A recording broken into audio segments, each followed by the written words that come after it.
What's up, woodworkers? We're back today with part 2 of the Workbench build and the new shop, new year 2025 build. Hopefully we get through the Workbench build today, but first we're going to start by leveling out the frame that this thing is on. I like to use these PowerTech heavy-duty self-leveling feet. Let me grab one real quick. This is essentially what they are. I'll zoom in on the camera here, but you remember them from my last Workbench, and I've already kind of told you I wish I would have had more. I'm using 8 this time, where I only use 4 for a 4x8 workbench, so I think this is the way to go. Super easy to install. I'm going to space them evenly throughout the frame of the workbench so that I get even weight distribution, but let's go ahead and get started installing these.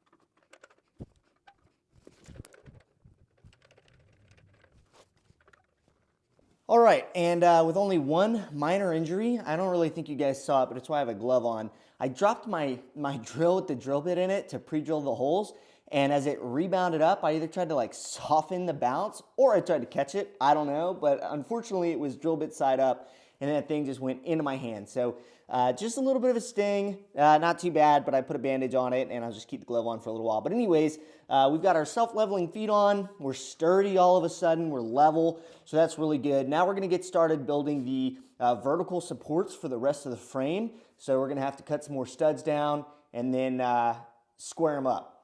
If you're using SketchUp like I am, and you're using it for cut sheets and build plans and things like that, I realize that this is not a tool that everyone will have in their shop, but I use an iPad for work, so fortunately I just have one available to me. But I'm able to download SketchUp for free, pull it up on my iPad, move around, take a look at all my cut sheets, my notes, my sizes, everything like that, really seamlessly, and again, doesn't take up a lot of space, and it's mobile. Highly recommend. It's been working great. Let's get back at it. All right, guys, so we're going to go ahead and start putting our vertical supports on, and we'll just work our way from front to back here, and we'll just get after it.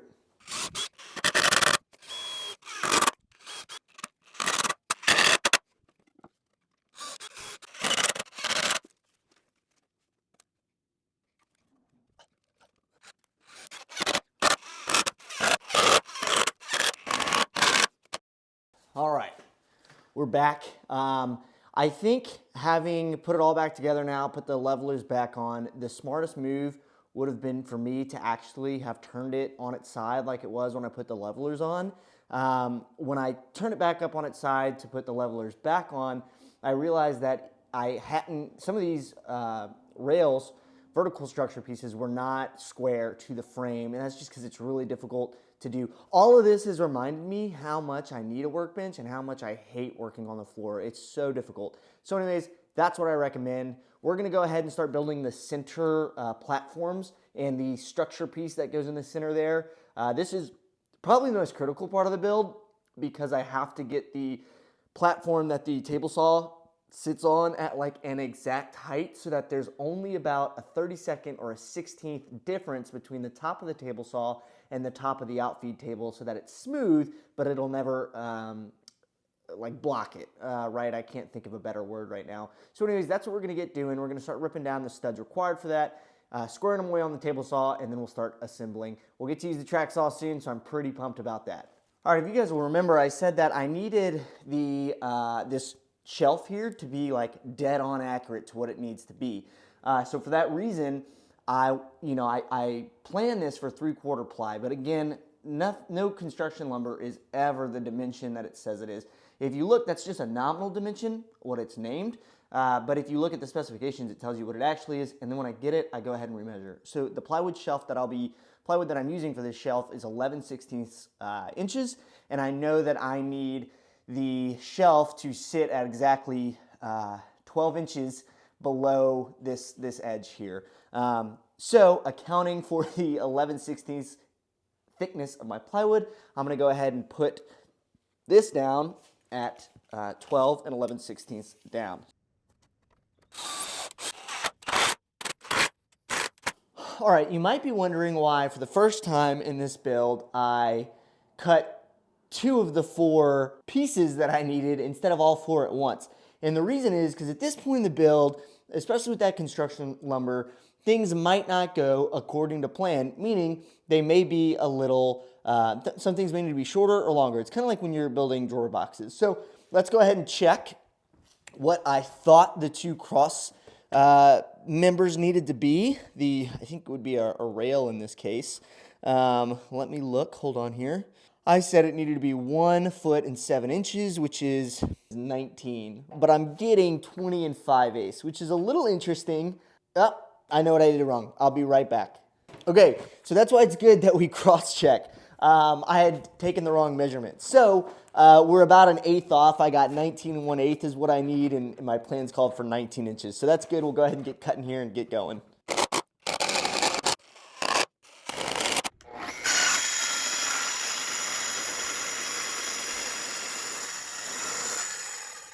Look at that. All right, let's check this thing for square.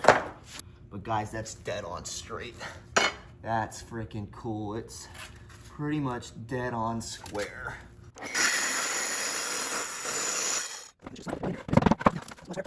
And it's down. All right, now that I'm sufficiently covered in sawdust for the morning, we can get back to our regular scheduled programming of assembling this workbench. So we've got all the support structures for the middle shelf that the planer will sit on cut out, and then the 2 support braces to connect the table saw shelving unit to the planer shelving unit. I've added like tons of support for the planer. I've added another cross beam in the middle similar to this one for the shelf, and then you'll see I've got little tiny kind of blocks that sit between the bottom frame and then the shelf itself, so that there's no downward pressure that isn't supported, that is just supported by screws. So let's get after it.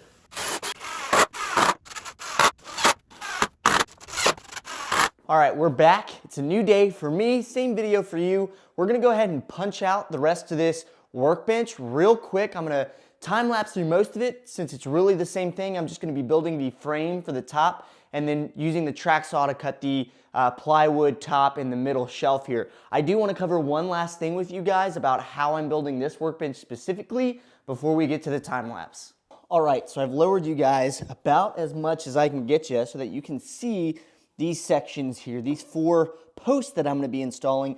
Much like I did for the planer shelf, I'm installing support posts right here so that all of the weight of the table saw is not resting solely on these couple of screws holding up the shelf. So we're going to put some supports in place, but really this is the part of the build where I specifically color coded, I'll put up on the screen, these pieces of the cut sheet differently, red as opposed to yellow, so that I would know when it came time to cut these pieces, they had to be remeasured according to the actual dimensions and not the planned dimensions, mainly because, if you remember, I had to put the top of this 3/4 inch nominally ply sheet 12 inches from the top of my support beams here. And therefore, that 1/16 that this was off, because it's not quite 3/4, would throw off the measurement of this piece here. So we're just going to remeasure. I had templated for a 14 1/4 inch piece, and it's going to end up being, wow, quite a bit less. I'm at 13 1/2 will pretty much get me right at it. So that's quite a bit different than what my plans called for. I do the same to measure for the corner pieces back there.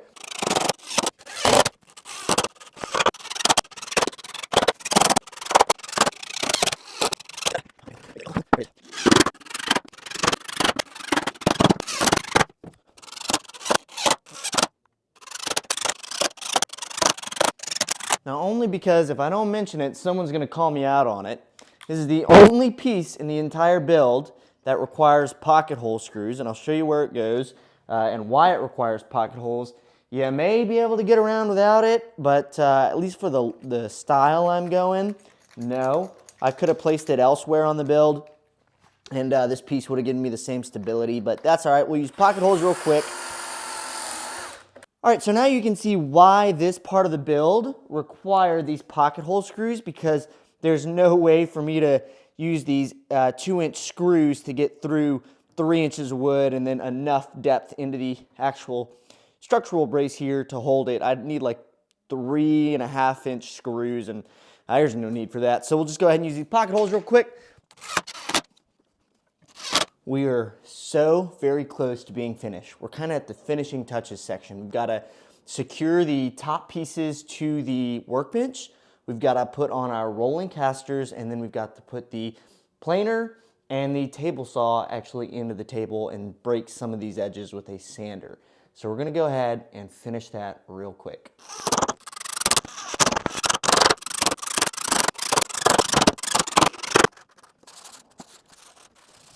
Okay, so we're gonna go ahead and mount our casters, and really in the interest of time, I am going to just do one of them on camera, and we'll go from here. But I like these casters a lot. While I changed the levelers that I used from the last build, I kept the same casters because I like that they come up and allow the bench levelers and don't interfere essentially with them, and they hang off the ground. But when you're ready to use them, you just press down, and I'll show you, I'll demonstrate later, and pop the wheels back into place, raise the bench levelers, and you can roll it around. I also like that it comes with a template to make the install really, really easy. So let's just go ahead and install one of them here.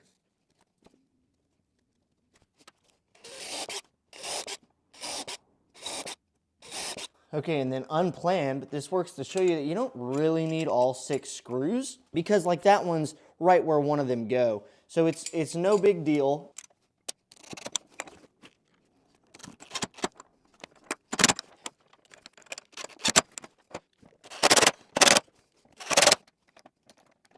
All right, guys, so it's done.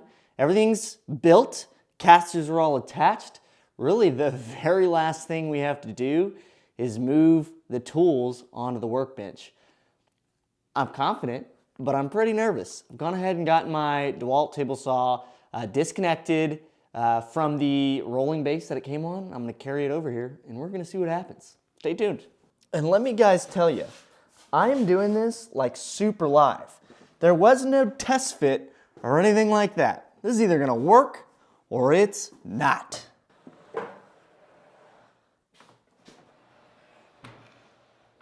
Oh, woohoo! Moment of truth. Let's go. Last thing to test is whether or not my outfeed table is gonna work as an outfeed table. Let me get a piece of scrap. All right, I got a 2x4 cutoff, which will work well enough for now. Don't wanna do what I just did. All right, go ahead. Woo! That is about an 1/8 inch lower, which is perfect. That way I have no issues whatsoever running stock through and it catching a lip, which is what I had an issue with on my last bench. So this is working as designed. That's an absolutely incredible feeling. Even here, same thing there. So it'll add that little bit of support, but it doesn't inhibit the actual work of the table saw. So now I'm gonna go ahead and figure out a way to mount this bad boy to the table, and we'll go from there. All right, so I ended up just being able to use the existing mounting holes that it mounted to the rolling stand with, which was pretty awesome. And I just used some longer lag bolts that I had with washers. And this thing is rock solid. It's not going anywhere, and it's square to the table, which I'm just super, super psyched about. Oh boy, there you go. Okay, I'll need to move that a little bit. We're a little too far up, but that's okay, it's super doable. Go ahead and do that now, and then we'll get the planer mounted. Okay.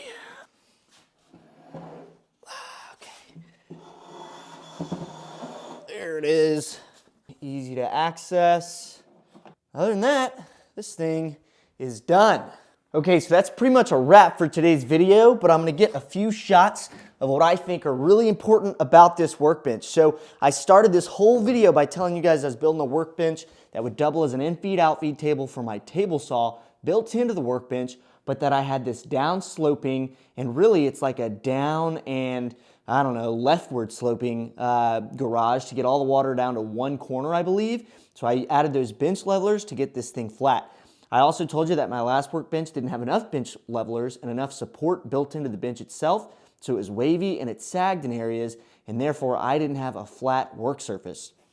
Well, with all the support I've added and the bench levelers, you'll see that there's no gap underneath my level here, pretty much anywhere on the entire surface of the workbench. As well, it is level, dead level. So that's super sweet. I'm really pumped about that. So that's the first thing I wanted to highlight. I really appreciate this design for that reason.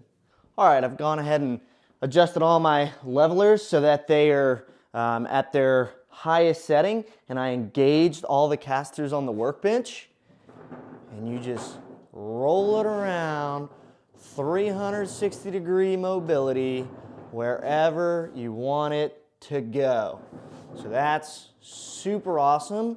It's definitely easier to move than my last workbench, which is a big plus because that one was really hard to move. It was really heavy, and those 4 casters on such a big workbench didn't do a real good job at moving it. So this is definitely more manageable. All right, woodworkers. So just like that, we are back to a position and a frame that we all know and love. It's the one I always start and end my videos at, right behind the workbench. So it's been 8 months since I've had a dedicated woodworking space and especially a workbench. And I'm really pleased, really happy with how this one came out, all for under $250, not including the tools, obviously. But that's just, that's kind of exactly where I wanted to be at on it. It's dead flat, dead even, which I think will really work well, especially as we start building the cabinets that will end up behind me eventually. And yeah, man, I'm just really pumped. Thanks for watching this. I'm sorry to have broken it up into 2 parts, and the second part might be a little bit longer. I'm really gonna time lapse through a lot of it. But this is, like I said, a series about turning this 2-car garage into a dedicated, efficient, and capable workspace. Stay with us. Like, subscribe, share, and comment for more woodworking videos in the future. Thanks again, guys. This has been awesome.